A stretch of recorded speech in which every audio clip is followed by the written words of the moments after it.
Okay, चलो मैं थोड़ा सा रिपीट करता हूं ताकि चीजें रिकॉर्ड फिर से हो जाए बेटे। देखो, हम लोग पढ़ रहे हैं एवोगैड्रो लॉ। अभी तक हमने क्या पढ़ा था? अभी तक जो हमने पढ़ा था that was the law of conservation of mass. दूसरा हमने पढ़ा लॉ ऑफ डेफिनिट प्रोपोर्शन, जिसको आप लॉ ऑफ कांस्टेंट प्रोपोर्शन भी कहते हैं। फिर आपने पढ़ा लॉ ऑफ मल्टीपल प्रोपोर्शन। ये 3 पढ़ा था। तो ये लॉ ऑफ मल्टीपल प्रोपोर्शन में हमने क्या डिस्कस किया था? लॉ ऑफ मल्टीपल प्रोपोर्शन कहता था कि अगर ए और बी दो डिफरेंट एलिमेंट हैं, ध्यान से सुनना, लॉ ऑफ मल्टीपल प्रोपोर्शन कहता था कि ए और बी यदि दो डिफरेंट एलिमेंट हैं तो ए और बी दोनों कंबाइन करेंगे, और ए और बी दोनों कंबाइन करके क्या बनाएंगे? मान लो दो अलग अलग कंपाउंड बना रहे हैं। एक बना रहा है कोई कंपाउंड ए बी एक्स, है ना, ए बी एक्स, और दूसरा कंपाउंड बन रहा है ए बी वाई, है ना, जैसे कंपाउंड लिखते हो ना, जैसे CO2 CO। उसी तरह से एक कंपाउंड हो गया ए बी एक्स, दूसरा हो गया ए बी वाई। इस तरह से दो कंपाउंड बन रहे हैं। तो क्या कहता है ये लॉ कि अगर इसमें से मैं किसी एक एलिमेंट का जो है इक्वल मास ले लूं, तो दूसरा एलिमेंट जो कि उस एलिमेंट पहले एलिमेंट के इक्वल मास से रिएक्ट करेगा, उसका मास जो है सिंपल होल नंबर रेशियो में होगा। So let me state the complete sentence. So what is the complete law of multiple proportion? Law of multiple proportion कहता था कि when two elements, law of multiple proportion क्या कहता था बेटे? law of multiple proportion कहता है when two elements combine together, when two elements combine together to give two और टू फॉर्म टू और मोर कंपाउंड्स। जब दो एलिमेंट कंबाइन करते हैं टू फॉर्म टू और more compounds, then the mass of one of the element, the mass of one of the element that combine with the fixed mass of the other element bears a simple whole number ratio. तो ये example हमने last class में देखा था कि carbon और oxygen combine करके CO2 बनाया, और कार्बन और हाफ मोल ऑक्सीजन कंबाइन करके कार्बन मोनोऑक्साइड बनाया। तो यदि मैं दोनों ही जगह पे कार्बन का 12 ग्राम ले लूं, 12 ग्राम मतलब 12 ग्राम कार्बन क्या हो जाएगा? 1 मोल हो जाएगा। तो अगर मैं दोनों जगह 1 मोल कार्बन ले लूं, फॉर एग्जांपल 12 ग्राम कार्बन ले लूं, तो देख लो 12 ग्राम कार्बन, 1 मोल कार्बन से 1 मोल ऑक्सीजन मॉलिक्यूल रिएक्ट करेंगे, तो 1 मोल ऑक्सीजन गैस का मास हो जाता है 32 ग्राम। तो 12 ग्राम से 32 ग्राम ऑक्सीजन रिएक्ट करेगा और 44 ग्राम जो है वो कार्बन डाइऑक्साइड का फॉर्मेशन करेगा। फिर हमने क्या देखा कि अगर कार्बन मोनोऑक्साइड की हम बात करते हैं तो 12 ग्राम कार्बन से जो है 16 ग्राम ऑक्सीजन रिएक्ट करेगा बेटे, और वो रिएक्ट करके क्या करेगा? आपको 28 ग्राम कार्बन मोनोऑक्साइड का फॉर्मेशन करेगा। तो यहाँ पर देखिए जरा, कार्बन का मास दोनों जगह हमने क्या लिया है? कार्बन का मास दोनों जगह हमने 12 ग्राम लिया है, इक्वल मास लिया है। और इक्वल मास ऑफ कार्बन से यहाँ पर 32 ग्राम ऑक्सीजन रिएक्ट कर रहे हैं, और इस पोजीशन पे 16 ग्राम ऑक्सीजन रिएक्ट कर रहा है। तो M1:M2 का रेशियो क्या हो जाएगा? 32:16, दैट इज 2:1। तो बेटा M1:M2 क्या हो गया? 2:1। So this is the statement of law of multiple proportion. क्या कहता है? फिर से सुनो और रिलेट करो इसको। when two elements combine to form two or more than two compounds, then the mass of one of the element that combines with a fixed mass of the other element bears a simple whole number ratio। तो आप यहां पर देख रहे हैं कि fix mass of carbon से जो ऑक्सीजन रिएक्ट किया है दो डिफरेंट कंपाउंड बनाने के लिए, उस ऑक्सीजन का मास का जो रेशियो है दोनों केस का, वो सिंपल होल नंबर रेशियो में है। And this is called law of multiple proportion. समझ गए? अब इसके बाद जो है बच्चों, हमने फोर्थ लॉ उठाया है। The fourth law is Avogadro law. Avogadro law जो है वो चौथा नंबर का है, तो इस पे ध्यान दीजिए। Let us know about Avogadro law. क्या होता है एवोगैड्रो लॉ? तो देखो बेटा, एवोगैड्रो लॉ क्या कहता है, अब हम लोग ये जानने जा रहे हैं। ध्यान देना बच्चों, we will know about Avogadro law. Avogadro law क्या कहता है? एवोगैड्रो लॉ कहता है at equal temperature and pressure, what is stated by Avogadro law? At equal temperature and pressure, equal volumes of, at equal temperature and pressure, equal volumes of all the gases consist of equal number of molecules। समझा इस बात को, है ना? तो basically Avogadro law किसके लिए है? एवोगैड्रो लॉ गैसेज के लिए है। ये बात दिमाग में गया? एवोगैड्रो लॉ किसके लिए है? एवोगैड्रो लॉ गैसेज के लिए। यहाँ पहले मैंने क्या किया था? अभी ये था रिवीजन किया था हमने, यहाँ पे रिवाइज किया था हमने। क्या रिवाइज किया है? This is law of multiple proportion, जो कि आपने लास्ट डे पढ़ा था बेटे। अब हम लोग एवोगैड्रो लॉ को पढ़ने जा रहे हैं, उसको देख रहे हैं। तो एवोगैड्रो लॉ क्या कहता है उस पे समझो। तो मैंने आपको एक स्टेटमेंट बताया कि एवोगैड्रो लॉ जो है वो गैसेज के लिए एप्लीकेबल है। और कैसे गैसेज के लिए, किस तरह के गैस के लिए ये ट्रू होगा? आइडियल गैस के लिए ट्रू होगा। तो आइडियल गैस के लिए ट्रू होगा तो आइडियल गैस इक्वेशन हम देख सकते हैं ना। आइडियल गैस इक्वेशन क्या होता है? PV equal to nRT। तो जो gas PV equal to nRT gas equation को फॉलो करेंगे, आइडियल गैस इक्वेशन को फॉलो करेंगे, उनके लिए बेटे एवोगैड्रो लॉ को हम अप्लाई करते हैं। तो देखो बेटा, सबसे पहले स्टेटमेंट समझ लेते हैं एवोगैड्रो लॉ का, फिर उस पर डिस्कशन थोड़ा और करेंगे। क्या कहता है Avogadro law? At equal temperature, ध्यान दीजिएगा, टेम्परेचर और प्रेशर इक्वल रखना है ना? At equal temperature and pressure, है ना? तो आपने टेम्परेचर और प्रेशर इक्वल कर दिया, किसके लिए? दो अलग अलग गैस के लिए। तो at equal temperature and pressure, equal volumes of all the gases, equal volumes of all the gases consist of equal number of molecules। समझा इस बात को? तो मैं वही एग्जांपल लेके समझा रहा हूं कि PV इक्वल टू nRT ये गैस इक्वेशन होता है। तो यहाँ आपको क्या हो गया? V equal to nRT by P, या ऐसे लिख लो, यहाँ से N को देखो, N को क्या लिख दोगे? यहाँ से N मतलब नंबर ऑफ मोल, तो नंबर ऑफ मोल हो जाएगा PV by RT, PV by RT। चलिए नंबर ऑफ मोल की बात करते हैं। तो PV बाई RT हो जाएगा ना नंबर ऑफ मोल। तो जरा देखो बेटे, यहां क्या कह रहा है?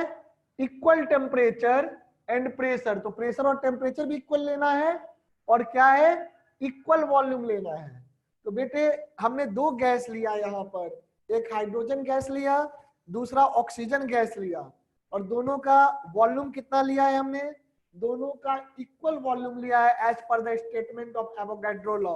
और कह रहा है कि दोनों ही गैस का टेम्परेचर और प्रेशर भी सेम होगा, दोनों ही गैस का टेम्परेचर और प्रेशर भी सेम लेना है। तो यदि दो डिफरेंट गैस सेम टेम्परेचर और सेम प्रेशर पे हैं, यदि दो डिफरेंट गैस सेम टेम्परेचर और सेम प्रेशर पे हैं, तो उन दोनों गैसेज के इक्वल वॉल्यूम में इक्वल नंबर ऑफ मॉलिक्यूल्स होंगे, है ना बेटा? तो जरा इसको समझो, इस गैस इक्वेशन से नंबर ऑफ मोल क्या हो गया? PV by RT। अब जरा सोचो, दोनों गैस के लिए देखो, दोनों गैस के लिए P सेम है, दोनों गैस के लिए वॉल्यूम भी सेम लेना है, इक्वल वॉल्यूम, और दोनों गैस के लिए टेम्परेचर भी सेम लेना है। तो बेटे अगर प्रेशर, वॉल्यूम और टेम्परेचर इन तीनों को अगर हम सेम कर दे, R तो कांस्टेंट होता ही है, R is the universal constant, gas constant. तो PVRT ये चारों के चारों कांस्टेंट हो गए ना, यानी कि नंबर ऑफ मोल क्या हो गया? फिक्स हो गया। समझ गया? यानी कि अगर हम equal volume of two gas लेंगे, if we take equal volume of two different gases at same temperature and same pressure, in that case दोनों गैस का नंबर ऑफ मोल क्या होगा? बराबर हो जाएगा। और अगर नंबर ऑफ मोल बराबर हो गया तो नंबर ऑफ मॉलिक्यूल्स भी बराबर हो जाएगा, क्योंकि नंबर ऑफ मॉलिक्यूल्स क्या होता है, नंबर ऑफ मॉलिक्यूल्स होता है number of mole into Avogadro number, है ना बेटा। तो एवोगैड्रो नंबर यहीं से आता है, ठीक है, इन्हीं के नाम पे रखा गया है एवोगैड्रो नंबर का नाम। तो आप देखेंगे because the number of moles will B same for both the gases, hence the number of molecules will be also same for both the gases if we take equal volume of two gases at the same temperature and pressure। ये बात समझ में आया, clear है सभी को Avogadro law? Please reply, is Avogadro law clear to everyone? Sir एक doubt है। हाँ बोलो बेटा। सर जब आपने एवोगैड्रो लॉ पढ़ाया था तो उसमें बोलता है कि इसमें इक्वल टेम्परेचर, प्रेशर और वॉल्यूम चाहिए होता है। हाँ जी। तो सर इसमें गैस कांस्टेंट क्यों लिया हमने? आर लेने की जरूरत क्या थी? क्या चीज? आपने सर फॉर्मूले में लिखा है ना PV equals to NRT. Formula PV equal to NRT ही ना होता है बेटा, जो फॉर्मूला रहेगा वही तो लेंगे। सर वो लेंगे पर इसको सर मतलब यूज क्या है सर आर को लिखने का यहाँ पे? यूज नहीं है फॉर्मूला, हम देखो हम यूज नहीं देखते, फॉर्मूला तो फॉर्मूला होता है ना बेटा। अब ये बताओ, अब यहाँ पर फॉर्मूला आया, जैसे आप यही फॉर्मूला देखो कि force equal to G m1 m2 by R square होता है ना ग्रेविटेशन में। यस तो सर। मान लो हमने m1 m2 और r दे दिया, तो g लिखने का क्या यूज है, जी फॉर्मूला में आता है तो हमें g लेना पड़ेगा, है ना। ओके ओके ठीक है सर। ओके, हमने फॉर्मूला लिखने के लिए आर को लिखा है, हमने ये बताने के लिए नहीं, प्रोपोर्शनलिटी के लिए नहीं। अगर आप प्रोपोर्शनल देखना चाहेंगे तो क्या लिख देंगे, n is proportional to PV by T. But हमें अगर इक्वलिटी लगानी है यहाँ पर, अच्छा अच्छा ठीक है सर, है ठीक ना, है ठीक है। Yes PV sir. Is proportional to हो जाएगा एन टी। लेकिन अगर आप इक्वल लगाना चाहते हैं तो फॉर्मूले में तो आर आर आता है आएगा, ना, यस सर आर ठीक है। आता है तो फिर हम आर को छोड़ कैसे सकते हैं, ठीक है है सर, ना। थैंक आर को लेने में I don't think there is any confusion while taking the R, है ना बेटा। यू। ओके सर, ओके तो सर। वो तो फॉर्मूला का पार्ट है बेटे, तो फॉर्मूला का जो पार्ट है उसको तो लेना ही पड़ेगा, उसको आप नहीं छोड़ सकते हैं। Okay sir. चलो और क्लियर हो गया।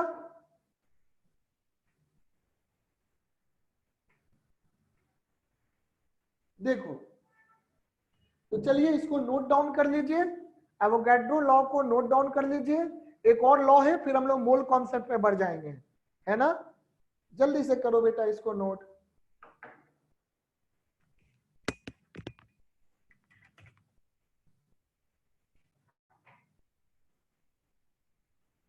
Sir just a minute, I need to put the headphone. हाँ बोलो। आर मतलब क्या होता है फॉर्मूला में? आर होता है गैस कांस्टेंट। ये फॉर्मूला आपने आई थिंक 9th या 10th में एक बार पढ़ा होगा, है ना, ज्यादा डिटेल में नहीं, बस पीवी इक्वल टू एनआरटी, तो थोड़ा बहुत याद रखना पड़ेगा पीछे का चीज, है ना। ये आइडियल गैस इक्वेशन होता है, तो इसमें क्या होता है, पीवी इक्वल टू एनआरटी। तो R is a universal constant. R की जो वैल्यू होती है एसआई यूनिट में होती है 8.314, है ना, जूल पर मोल, है ना, जूल पर मोल पर केल्विन, ये इसका यूनिट हो गया, है ना। और आर का जो नाम होता है क्या होता है, इसको हम कहते हैं गैस कांस्टेंट, यूनिवर्सल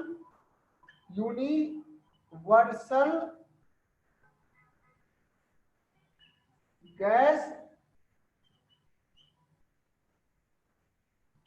कांस्टेंट। इसके बारे में अभी हम लोग और डिस्कस करेंगे आगे चल के, है ना, इसी चैप्टर में डिस्कशन होगा स्टोइकियोमेट्री में। अभी पहले इसको नोट डाउन कर लो, ठीक है बेटा। पीवी इक्वल टू एनआरटी कैसा इक्वेशन है, this equation is called ideal gas. ये तो आप पहले लिख चुके हैं, तो इसको मैं रब कर देता हूं, लास्ट क्लास का था ये, रिवीजन किया था आपने लास्ट टॉपिक, ठीक है बेटे। तो देखिएगा यहाँ पर जो आपने क्वेश्चन पूछा बेटा कि आर क्या होता है, तो आर जो है this is called universal gas constant, और इसकी वैल्यू होती है 8.314 जूल पर मोल पर केल्विन। और इस इक्वेशन को हम क्या कहते हैं, this equation is called ideal gas equation. अब यहां से अगर हमने एक एक बातों को खोलना शुरू किया ना, तो पूरी केमिस्ट्री यहीं पे आ जाएगी, समझ रहे हो। PV equal to NRT is the ideal gas equation. अब ये आइडियल गैस क्या होता है, तो आइडियल गैस होता है ऐसा गैस जो काइनेटिक थ्योरी ऑफ गैस को फॉलो करता है। अब आप पूछेंगे काइनेटिक थ्योरी ऑफ गैस क्या होता है, तो आप गैस इक्वेशन और ये गैसियस स्टेट चैप्टर आएगा, थर्मोडायनामिक्स आएगा, वहां पढ़ोगे, है ना।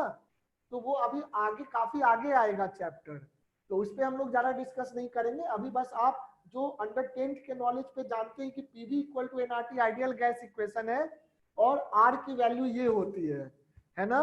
तो हम लोग बस इसको फॉलो करेंगे, पीवी इक्वल टू एनआरटी के बारे में ही जानेंगे। ठीक है बेटे, समझ रहा है इसको? सर ओके चलिए, पीवी इक्वल टू एनआरटी पढ़े हो ना अप टू 10th क्लास में? तो इसी इक्वेशन को हम लोग आगे जानेंगे। ध्यान रखो, यहाँ पे P क्या होता है? P is pressure, V is volume, N is number of mole, R ये हो गया, और T हो जाता है temperature in kelvin. Temperature in kelvin, kelvin में टेम्परेचर क्या होता है? अगर थीटा डिग्री सेल्सियस है तो ये हो जाएगा थीटा प्लस 273.15 केल्विन। 273.15 केल्विन क्या होता है? 0 डिग्री सेल्सियस होता है। तुम थीटा को 0 रखो बेटा, जब 0 डिग्री सेल्सियस रखोगे तो क्या हो जाएगा? 273.15 केल्विन, है ना। तो वो चीज है। तो यहाँ पर जो T टेम्परेचर है, T is the temperature in kelvin. Okay, तो जब हम लोग इस पे न्यूमेरिकल करेंगे तो इस पे हम लोग बातें और करेंगे, इसको लिख लेंगे। फिलहाल आप इस चीज को समझिए कि what is Avogadro law. Please note it down, सभी को इसको नोट कर लो बेटा। चलो एवोगैड्रो लॉ को नोट करो। एक और लॉ है गैस वाला, उसको लिखते हैं और फिर हम लोग आगे बढ़ेंगे।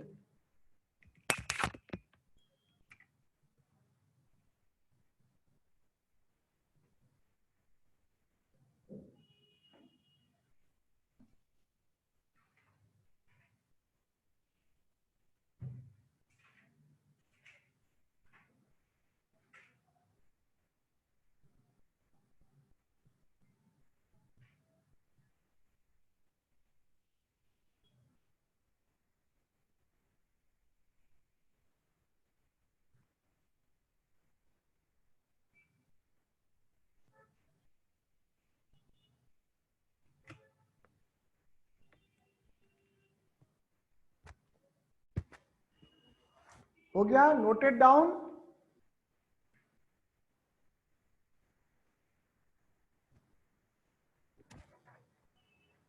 नोट कर लिया बेटे? Yes sir. ओके, तो we are moving ahead now.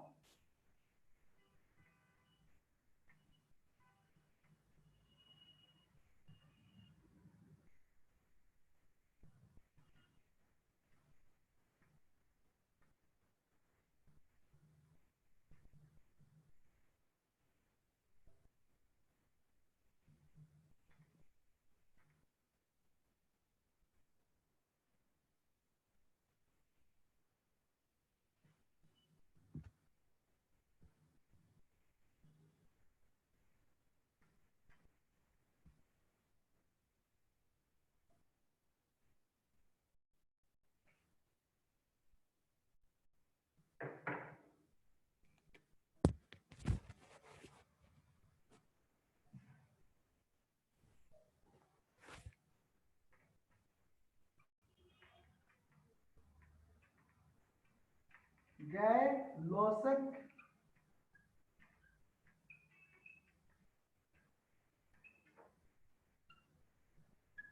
Law, Gay Lussac law of gaseous volume, of gaseous volume. Gay Lussac law of gaseous volume, समझो इसको कि ये क्या कहता है। Gay Lussac law of gaseous volume, ये भी एक लॉ है गैसियस के लिए ही। देखो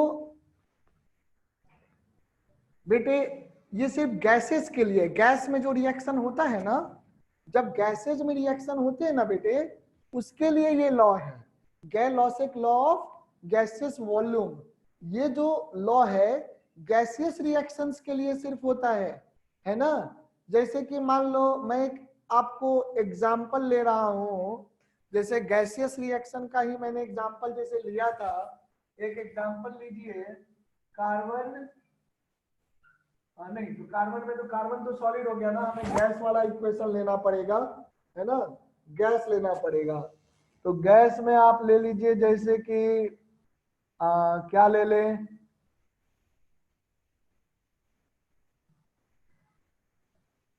चलो वाटर वेपर वाला ले लेते हैं, H2 प्लस 2O2, ये क्या देगा 2H2O, ये इक्वेशन हो जाएगा H2 प्लस 2O2। फिर से मैं लिख देता हूं ठीक से साफ साफ, H2 plus 2O2 sir 2H2 होगा ना? 2H2 अच्छा उल्टा लिख दिया, 2H2 sorry 2H2 plus O2, बिल्कुल सही है ना, H2H2 हो रहा है ना, 2H2 प्लस O2, ठीक है। देखो 2H2 plus O2 equal to 2H2O, ये हो गया बेटा। तो ये भी मान लो गैस है, ये भी गैस है, और ये भी वाटर वेपर है, वाटर वेपर हाई टेम्परेचर पे हुआ है, तो वेपर है, वेपर का फॉर्मेशन हुआ है ना। तो water vapour is also gas. तो गैसियस के लिए हम ले रहे हैं गैलोजिक लॉ ऑफ गैसियस वॉल्यूम। तब हम इस लॉ को समझते हैं, ये लॉ क्या कहता है। ये लॉ आपको कहता है कि जब आपका रिएक्टेंट रिएक्ट करेगा, समझो इसको, ध्यान देना बेटे, है ना, वर्ड्स को पकड़ो। जब दो गैस रिएक्ट करेंगे, है ना, और रिएक्ट करने के बाद वो टू और मोर गैस का फॉर्मेशन करेंगे, या जो भी गैस का फॉर्मेशन करेंगे, तो ऐसा जब वो करते हैं तो they do so in the simple whole number ratio by there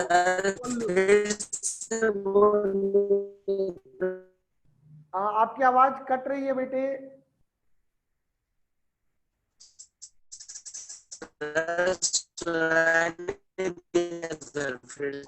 बाबू आपका आवाज कट रहा है बेटा, आप अपना क्वेश्चन टाइप कर दो तो, है ना, you take your time and type your question, chat में जाकर के क्वेश्चन टाइप कर दीजिए, ठीक है ना। Your voice is not coming.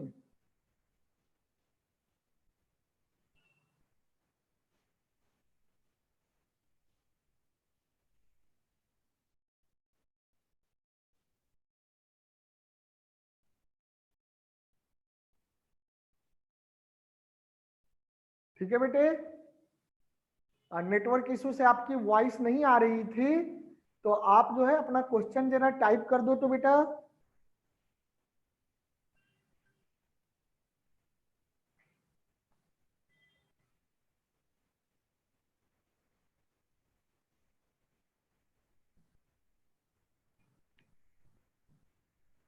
ठीक है, मैं रिपीट कर रहा हूं, आई एम रिपीटिंग, है ना। अभी इसको मैं रिपीट कर रहा हूं, देखो आवाज जा रही है मेरी क्लियर, प्लीज से यस और नो। मेरी आवाज आप तक क्लियर जा रही है?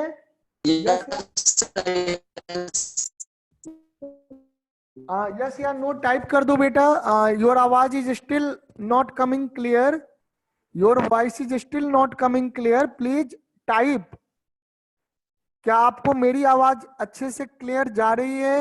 Yes sir. ओके चलो ठीक है।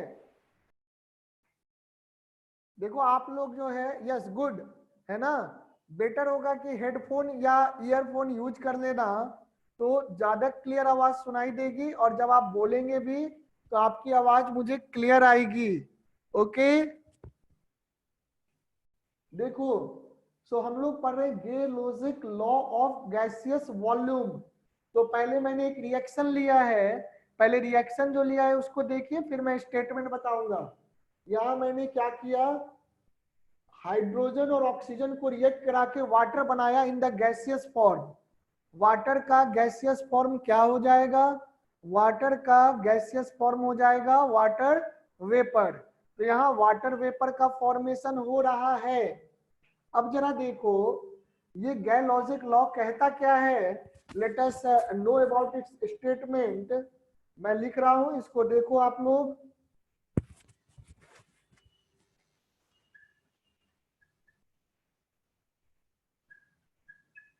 when gases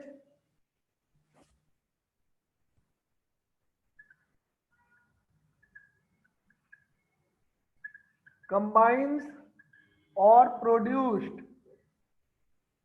when gases combines or are produced in a chemical reaction, in a chemical reaction,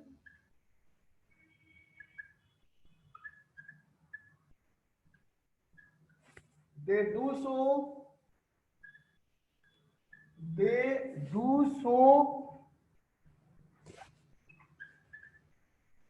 in a simple whole number ratio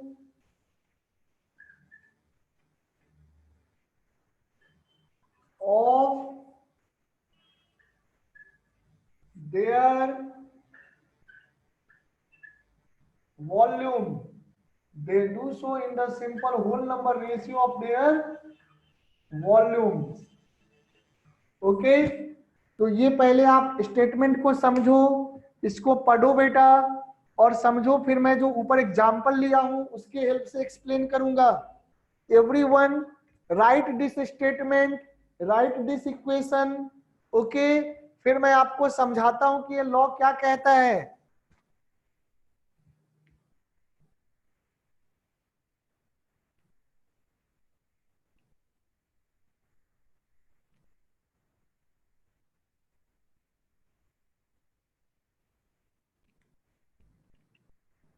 इसमें भी आप मेंशन करेंगे at same temperature and pressure, है ना। इसमें भी आप क्या मेंशन करेंगे, एट सेम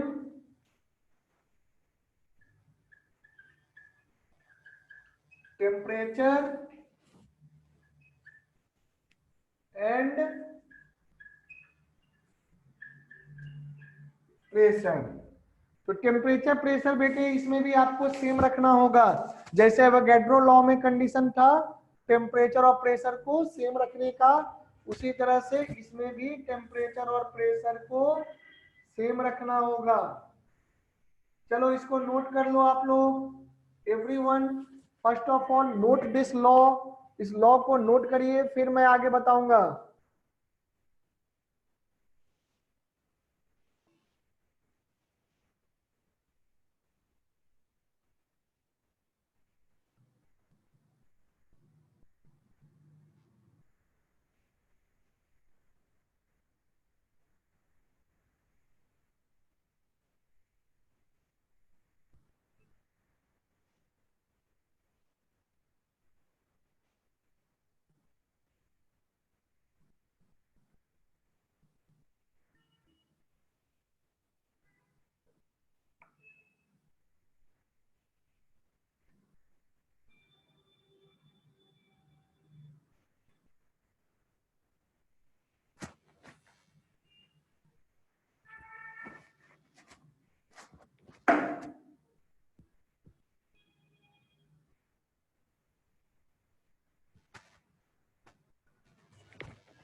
नोटेड डाउन।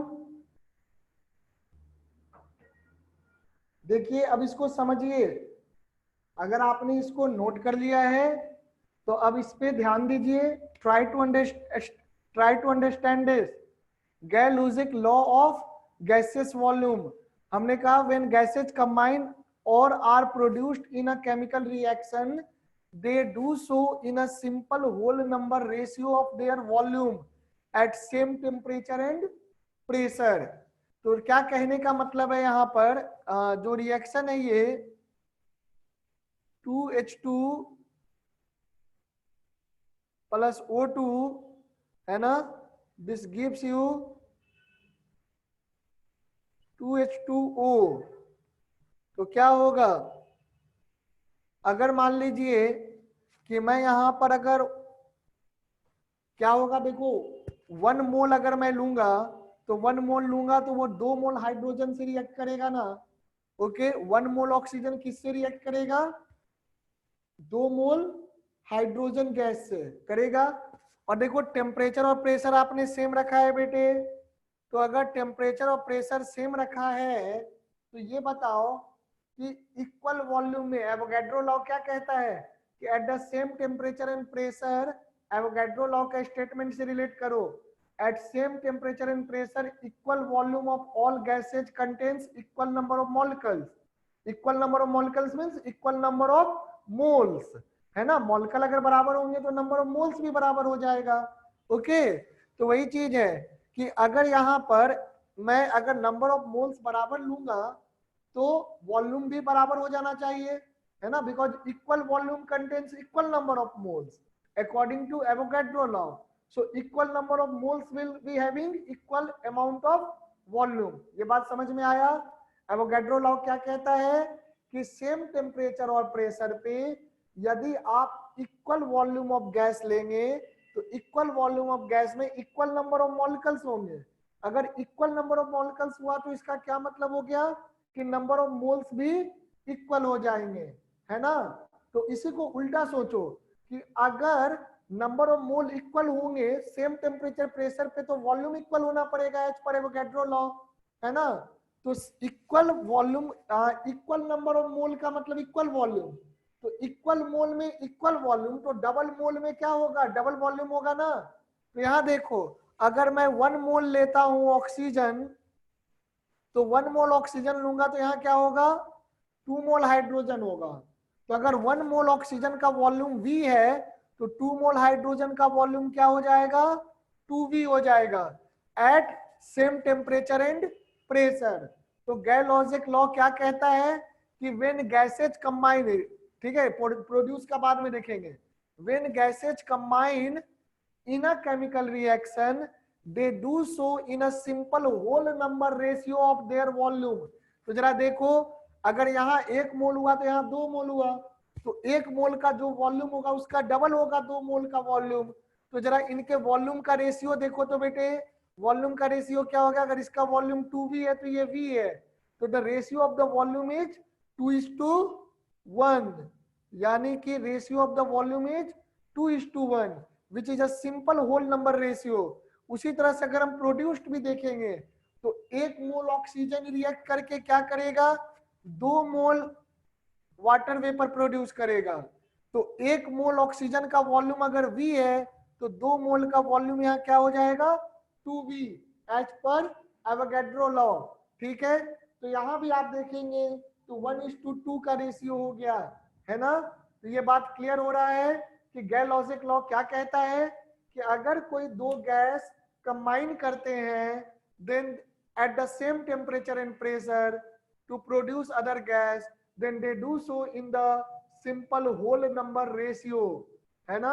तो you can see here कि 1 मोल combined with 2 मोल, तो 1 मोल का वॉल्यूम अगर V होगा तो 2 मोल का वॉल्यूम 2V हो जाएगा and it will be in the ratio of 2:1। Clear है, समझ रहे हो बेटे, बताइए। Hello,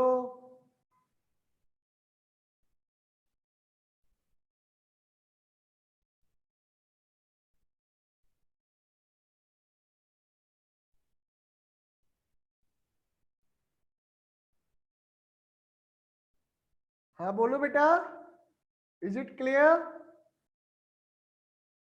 yes sir. हाँ क्लियर है बेटा, yes or no, tell me, otherwise I will take some more example। Sir थोड़ा और समझा दीजिए एक बार। श्योर श्योर, ये एग्जांपल नोट कर लीजिए फिर मैं और समझाता हूं, ठीक है ना, कैलकुलेशन करके समझाता हूं। पहले ये आप नोट कर लो बेटे, इसको नोट कर लो आप लोग, फिर मैं समझाता हूं।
So I am going to rub this और फिर मैं दूसरे एग्जाम्पल को लेकर प्रॉपर जो है कैलकुलेशन के थ्रू समझाऊंगा तो ज्यादा क्लियर होगा। देखो बेटा, स्टेटमेंट आप लोगों ने लिख लिया है।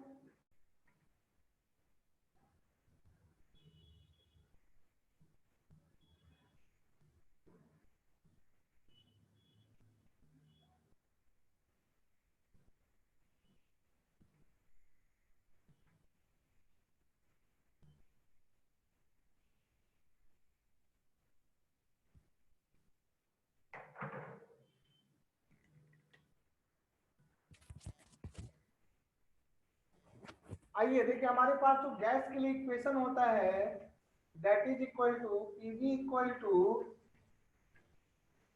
एनआरटी। ये इक्वेशन है ना आइडियल गैस के लिए, इसी इक्वेशन का हेल्प लीजिए, है ना। तो देखो, टेम्परेचर और प्रेशर सेम रखना है।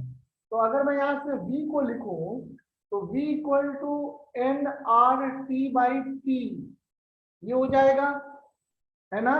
अब देखो क्या कह रहा था आपका गैलोजिक लॉ। गैलोजिक लॉ कह रहा था कि जब दो गैसेज कंबाइन करते हैं देन दे डू सो, है ना, in the simple whole number ratio by their volume, यानी कि वॉल्यूम का जो रेशियो होगा that will be the whole number ratio if they combine at if we take the entire reaction at the same temperature and pressure, reactant product जब हम सबको same temperature और pressure पे लेते हैं तो जो वॉल्यूम का रेशियो होगा वो क्या होगा, सिंपल होल नंबर रेशियो होगा। तो टेम्परेचर प्रेशर तो बेटे सेम लेना है, तो टेम्परेचर और प्रेशर कांस्टेंट हो गया, आर तो कांस्टेंट होता ही है। तो इस केस में क्या हो जाएगा, volume is directly proportional to number of mole हो जाएगा ना। वॉल्यूम क्या हो जाएगा बेटा, volume will be directly proportional to number of mole. समझ रहे हैं। तो इसका मतलब क्या हो गया कि volume of gas will be directly proportional to number of moles, है ना बेटे। तो वॉल्यूम ऑफ गैस अगर directly proportional to number of mole हो गया कब, when the temperature and pressure are maintained constant. तो वापस से इस इक्वेशन पे आइए, हमारे पास जो इक्वेशन है 2H2 गैस है ये, प्लस O2 ये भी गैस है, और ये जो वाटर बना रहा है वो भी गैसियस स्टेट में बना रहा है। क्या बना रहा है, 2H2O क्या बना रहा है, गैसियस फॉर्म में बना रहा है बेटे। अब जरा हम इसको देखते हैं, क्या कह रहा है, volume of gas will be proportional to number of mole. तो यहाँ देखो क्या हो रहा है, अगर मैं 1 मोल लेता हूँ ऑक्सीजन तो 1 मोल ऑक्सीजन किससे रिएक्ट करेगा, 2 मोल हाइड्रोजन से रिएक्ट करेगा, और ये क्या बनाएगा, 2 मोल वाटर बनाएगा। ये बात तो क्लियर है। इक्वेशन देखो, बैलेंस्ड इक्वेशन से ये बात क्लियर है। अब जरा यहाँ देखिए, volume of gas is proportional to number of mole. तो वॉल्यूम ऑफ गैस अगर नंबर ऑफ मोल के प्रोपोर्शनल है तो यहाँ अगर 1 मोल ऑक्सीजन का वॉल्यूम V होगा, है ना, तो 2 मोल ऑक्सीजन का वॉल्यूम क्या हो जाएगा, सिंस वॉल्यूम ऑफ, यहाँ देखो volume of gas is proportional to number of mole, इस इक्वेशन से आ गया ना, पीवी इक्वल टू एनआरटी से। कब, जब टेम्परेचर और प्रेशर दोनों ही कांस्टेंट होंगे। तो उस केस में क्या होगा, volume will be proportional to number of mole. तो यहाँ 1 मोल है, तो 1 मोल में वॉल्यूम अगर V होगा तो हाइड्रोजन का अगर हम 2 मोल लेंगे तो हाइड्रोजन का वॉल्यूम क्या हो जाएगा, 2V हो जाएगा। ये बात समझे, क्योंकि volume is proportional to number of moles. यहाँ जितना वॉल्यूम है उसका ये डबल वॉल्यूम है, इसलिए अगर यहाँ पे वॉल्यूम V होगा, V की वैल्यू क्या होती है अभी हम लोग थोड़ी देर में कैलकुलेट कर लेंगे कि 1 मोल का वॉल्यूम क्या होगा किसी पार्टिकुलर टेम्परेचर प्रेशर पे, वो तो वैल्यू रखोगे यहाँ पे आ जाएगा गिवन टेम्परेचर प्रेशर का, है ना। तो जो भी वॉल्यूम होगा, मान लो V अगर होगा किसी पार्टिकुलर टेम्परेचर और प्रेशर पे, तो उसी पार्टिकुलर टेम्परेचर प्रेशर पे 2 मोल हाइड्रोजन का वॉल्यूम क्या हो जाएगा, 2V। ऐसा इसीलिए because the volume of gas is proportional to number of moles when temperature and pressure are constant. When temperature and pressure are constant, तब ये हो रहा है।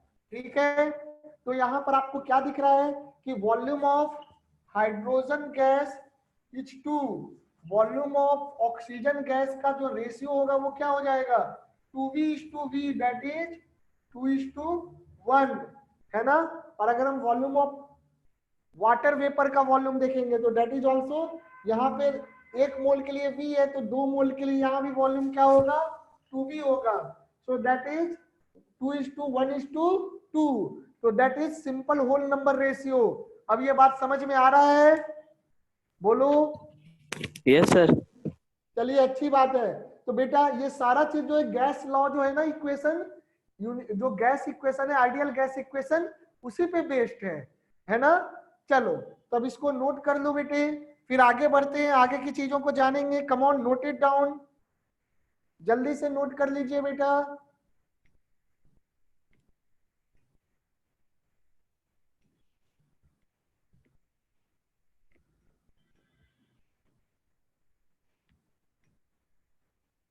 नोट कर लो।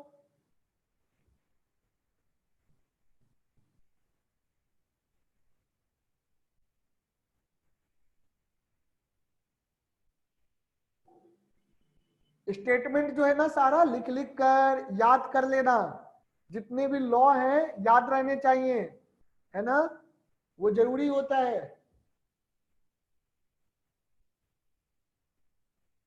समझ करके याद कर लीजिएगा, दैट इज वेरी इंपॉर्टेंट।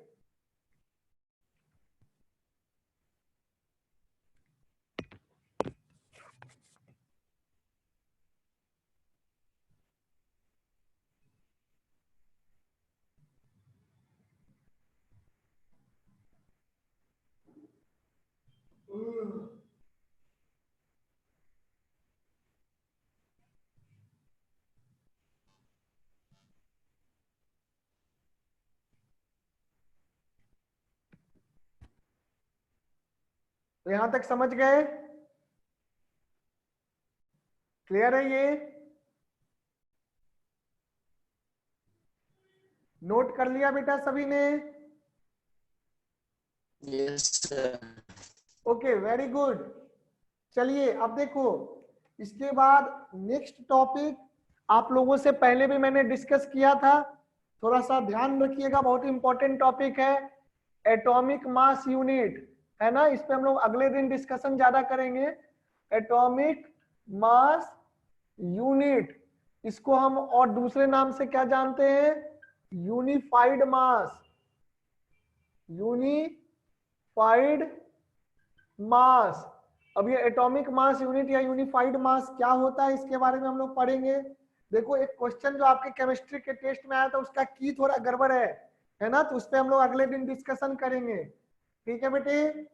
तो एटॉमिक मास यूनिट और unified mass, from this topic we will start our discussion in tomorrow chemistry class, ठीक है। तो अच्छे से अभी तक जो भी पढ़ा है आपने उसको बढ़िया से रिवाइज कर लो। We will continue from this topic और मोल कॉन्सेप्ट तक हम लोग आगे बढ़ जाएंगे और भी क्वेश्चंस मोल कॉन्सेप्ट पे करेंगे, ठीक है।